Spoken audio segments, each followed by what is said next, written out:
Free బస్సుల దెబ్బకి jewellery shop owner shock అయిపోయాడు. అమ్మ బాబోయ్ అనుకున్నాడు. నిన్న మా వదిన వాళ్ళ ఇంట్లో సత్యనారాయణ స్వామి వ్రతం చేసుకున్నారు. వాళ్ళ అబ్బాయికి రీసెంట్ గా మ్యారేజ్ జరిగింది. సో అందుకే ఈ వ్రతం. మా చుట్టాలందరూ వచ్చారు. వ్రతం చాలా బాగా జరిగింది. పంతులు గారైతే తన బేస్ వాయిస్ తో మంత్రాలు కథ భలే బాగా చెప్పారు. అయితే భోజనాల తర్వాత మా ముగ్గురు వదినలు బయటికి వెళ్దామన్నారు. ఫ్రీ బస్ కదా, సో దాన్ని బోని చేద్దామన్నారు. అయితే అందులో ఇద్దరికి ఆధార్ కార్డులు కూడా లేవు. అయినా సరే భీమిలి వరకు ఫ్రీగా వెళ్ళాం.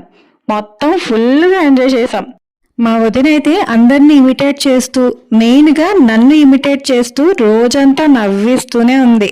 సో మేము భీమిలి వరకు ఎందుకు వెళ్ళాం, వ్రతం ఎలా జరిగింది, ఫ్రీగా బస్లో ఎలా వెళ్ళాం, డే మొత్తం ఎలా ఎంజాయ్ చేసాం అనేది ఈవినింగ్ ఫుల్ వీడియోలో అప్లోడ్ చేస్తాను. మిస్ అవ్వకుండా అందరూ చూసేయండి. ఈ వీడియో కనుక నచ్చినట్లయితే లైక్ చేయండి, షేర్ చేయండి, మా ఛానల్ని సబ్స్క్రైబ్ చేసుకోండి. Thank you so much.